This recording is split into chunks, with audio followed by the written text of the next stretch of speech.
because they were like, oh yeah, if you just shock yourself enough, you'll build up a resistance to electricity. I went to a farm.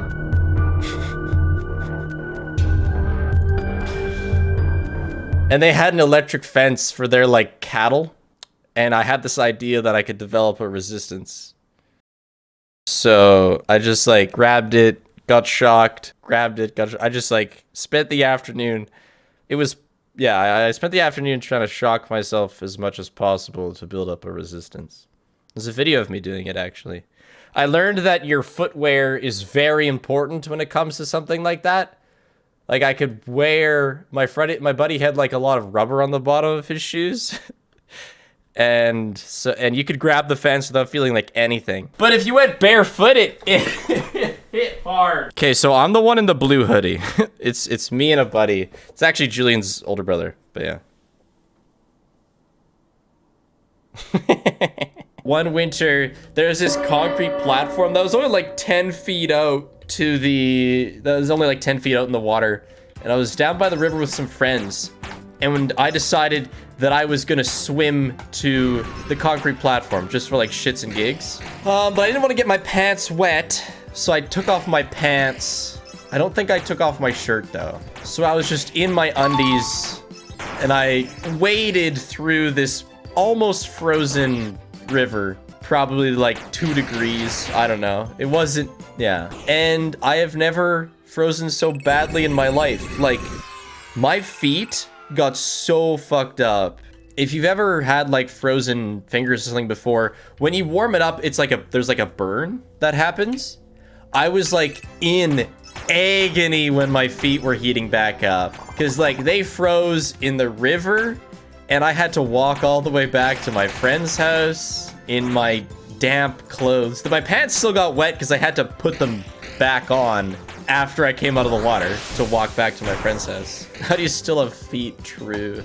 I mean, yeah, frostbite, minor cases of frostbite I think are relatively normal here. You know how sometimes, I don't know if this is gonna be just Canada thing. You know how sometimes under like highways, there will be those little like round metal tunnels that I'm assuming have to do with storm draining, but like they're pretty nasty, okay? They're quite nasty. And once one of my friends dared me to climb through one, I pretty much had to crawl through it. So again, I took off my pants so that I wouldn't have to get them dirty. But I ended up getting like pretty sick because it was so nasty. Yeah, they're hella gross. Yeah, I agree. It didn't help that I was allergic to his cats too. So like my body was fighting an allergy and I had to go through that shit. Pretty unfortunate stuff. I was in French in high school, and so I spent a lot of my day in the same class, like 2/3 of my day in the same classroom. And really nice teacher. She kept a lot of plants in her room. And I was seated near the back of the room. So I would just like nibble on her plants during the day. And she would start mentioning like, I think there's like bugs in the room because there's nibble marks on the plants. And eventually she was like, class, I'm pretty sure one of you are eating my plants. And at that point, everybody sold me out. Everybody threw me under the bus. Spiff, buddy, come on, man. Like I said, I stopped after the lily incident. I can answer both the plant question and the horror story in one, though it's not much of a horror story. One Easter, my older sister brought my parents and I an Easter lily. Like a bouquet of Easter lilies. And I didn't know that, but lilies are toxic at the time. Anyway, I had a bit of a thing for eating plants. Weird kid, alright? So I'm going to town on these Easter lilies. And I feel fine. But then somebody looks at the Easter lilies and is like, holy shit, the cat's eating the lilies. And if the cat ate the lilies, that's a really big problem because cats are deathly allergic to lilies. But we didn't know if the cat had eaten the lilies or not because I was also eating the lilies, and it was impossible to differentiate the difference between me and the cat's lily consumption. So at like midnight, we went to a cat, like an emergency cat vet, in case our cat was about to fucking die. And as well, at the same time, while we were at the emergency vet, my mom was on the phone with like the city's poison control to check if I was gonna die too. I felt my throat like get a little tight, but I ended up being fine. But yeah, so also good news, I don't think the cat ate any lilies. The cat ended up being okay. The cat was fine. I think I was the only consumer of lilies that day. And I felt pretty okay. I don't know. I felt a little off. I was mostly just ashamed. Poison control told me to stop eating plants. I was like 16, by the way. Bought bits because I might die in the car sitting in the backseat with a student driver who has already blown 4 stop signs. Ah, you better buy more bits. Thank you for the bits. I hope you do well. Yeah, it was 16. Okay, I ate plants until that incident. When I was injured, I was in a cast for a month. And during that time, like, I get up to go to the bathroom like twice a night. It's insane. I guess I have a tiny bladder. I don't know what, but I go to the washroom like twice a night. Good luck with. So, I didn't want to have to walk to the bathroom in a cast. And my solution for it was a bucket underneath my bed that I'd empty in the morning. And it works pretty well. But then I don't know if I forgot to empty it the very last time or if the bucket was just still down there and it smelled nasty. But anyway, hey, trust me, Chad, if you have a cast, it's not fun to go to the bathroom. Anyway.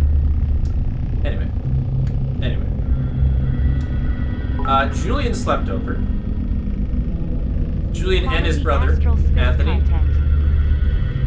And they slept on the floor beside my bed. So Julian would wake up in the morning and be like, David, your room smells like piss. And I was like, I don't know what you're talking about, dude. Like, everything in here is washed semi-regularly at least. And, you know, this goes on for a couple nights because they stayed for a week. And I think on the 3rd night, he, like, reaches into the bed and he's like, David, you have a piss bucket underneath your bed. His head was like right at the underneath of my bed, so he was inhaling the piss bucket for like 2 nights straight. And I don't remember if that still had anything in it, but there's always still residue, right? Poor guy. 5 nights at piss bucket. He did slip through the crack, yeah. Well, I have an unfortunate story. My mom is moving. My parents are moving. And so... Notification. Reason for problem detected. They're cleaning out the house. Initiating fire protocol. And... my mom found the thong in one of my old rooms. Now... fortunately and unfortunately, this is not a woman's thong. Huh? It is mine. Huh? Huh? Huh? I lost a bet in high school and had to wear one for like 3 days.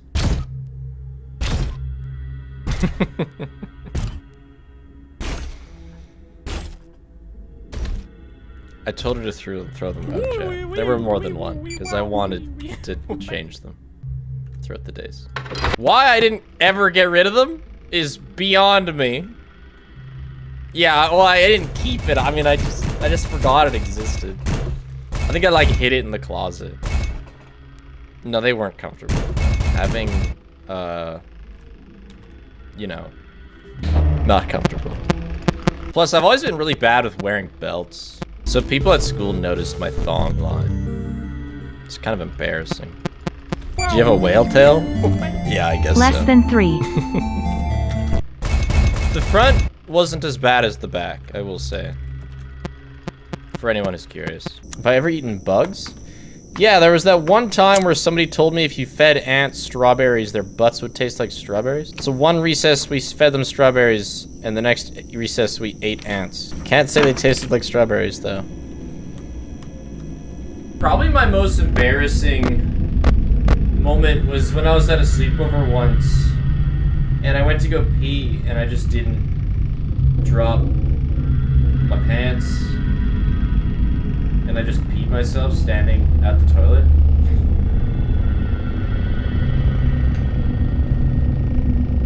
So I borrowed my friend's sweatpants for the rest of the night, but it was crazy. What a critical error. Mission failed. No. Mission failed unsuccessfully.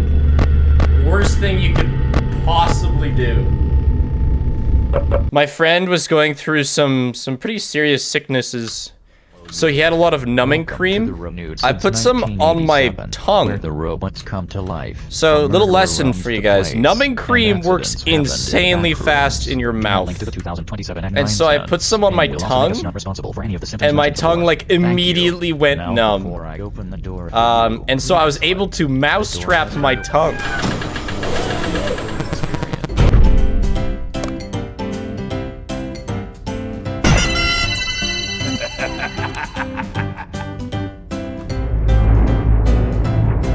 And I have a video of it on my Instagram.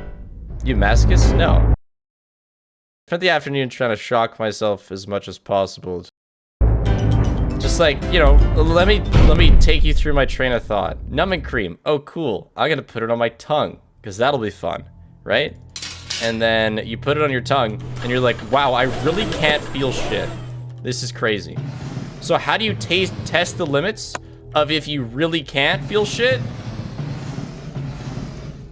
You put a mousetrap on your tongue. It's called limit testing. I do it all the time in speedruns. Nobody says a thing. I do it on my tongue. Suddenly, I'm a masochist.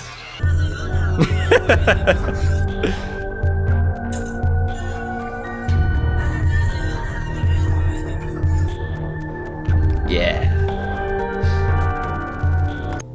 No, I didn't bleed. No. I felt literally nothing.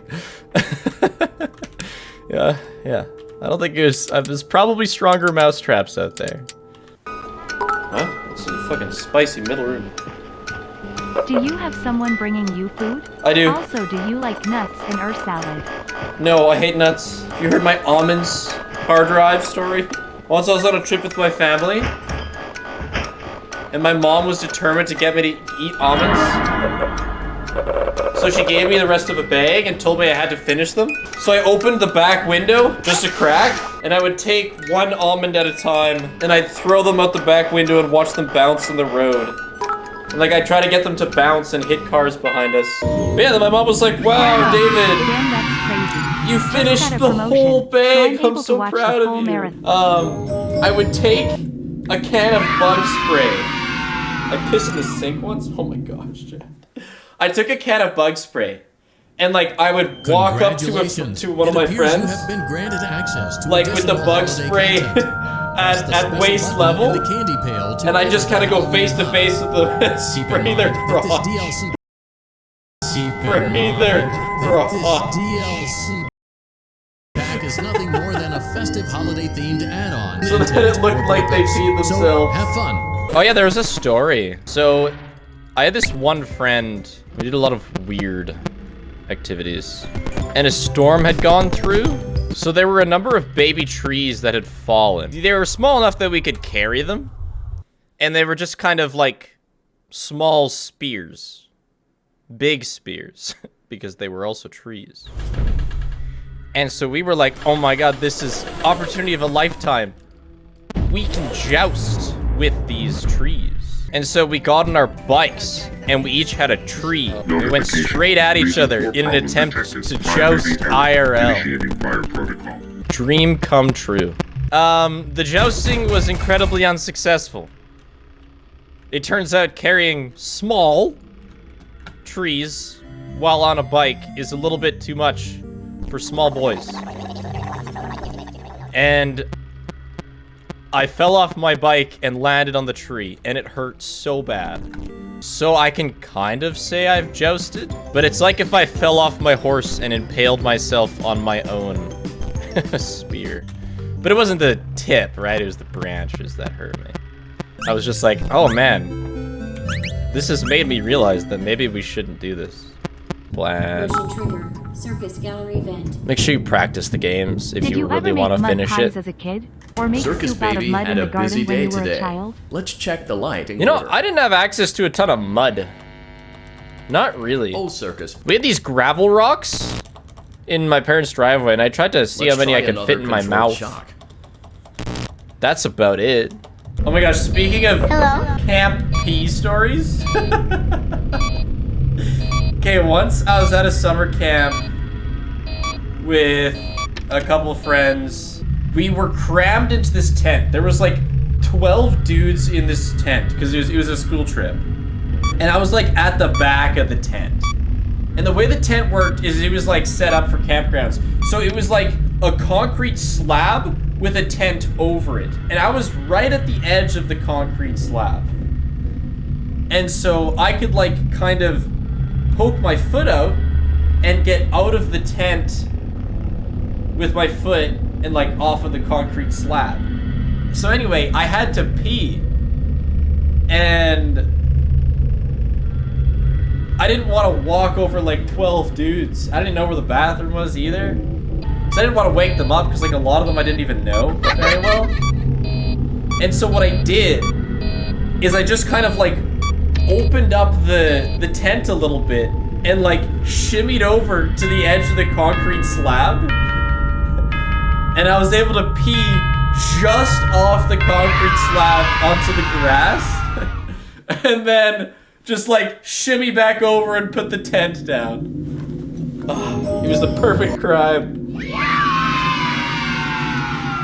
One of the 2 times that I was struck in the temple really hard, which is like, as I've learned, not good, was with that friend, because he'd made like 2 homemade crossbows. But so the bolts he had for these crossbows obviously didn't have tips.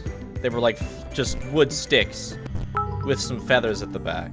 Yeah, I got hit in the temple with one of those bolts, and turns out a flying arrow shaft still packs quite the punch. And I had a big old bump on my head. How'd you get hit in the head? He shot it at my head and it hit my head. Because fuck you, Because that's why. we were shooting each other with the crossbows. But now you're stronger for it? That's debatable. That one friend was the most intense. Once him and I were climbing a fence, and I slipped off of it and ripped my shorts. We duct taped them back together, and I wore those shorts for the rest of the summer. Yeah, I have tried honeysuckles. Actually, when I played soccer as a wee lad in like, you know, child league, we didn't have to like cheer on our teammates or anything, so if I wasn't on the field, I would just be like off the field to the side, just devouring honeysuckles. They're just like a little like flower almost. They were so good. Yeah, herbivore. Can I just... Honeysuckles are like 80% leaf, 20% sometimes you get a nice little amount of honey. Is this the scariest game you ever played? Hell no. Hell, not even close. Scariest game I ever played, like, not because it was the scariest game ever, but because of like my age at the time and how I felt about horror games, is definitely Slender in the 8 Pages. It was so scary for me as a kid. One of the less proud moments of my life was because of Slender in the 8 Pages. I was playing I was having a sleepover with a couple bros, and we decided to play some Slender in the 8 Pages. And me and my one friend got so scared, we ended up just stopping, like we stopped moving in the game, and we just waited for Slenderman to kill us. And we waited like 15 minutes, and the guy never killed us. And so we were like, okay, we're gonna move.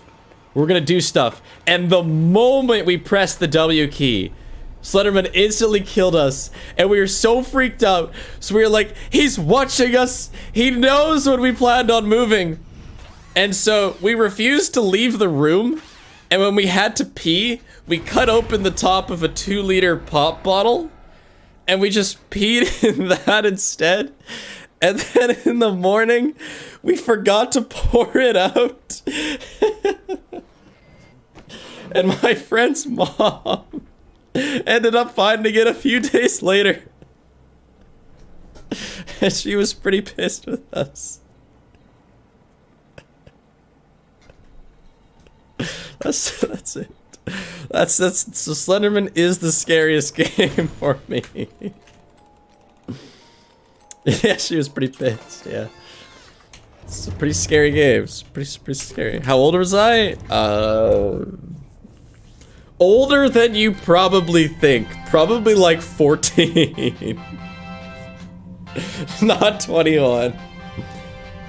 My mom used to make dandelion salad, so she'd have to like go to the backyard and pick dandelions. So I don't know, it's like dandelions are kind of flowers. It's not that different. You guys are reacting much better to the dandelions than the flowers, I have to say. And how different is a dandelion from a flower? And I'm not trying to say that you should eat plants, I should eat plants, I eat plants. I don't do that anymore, okay? But you gotta understand that there was just no reason for me to quit prior to the Easter lily incident. That's all I'm trying to say here.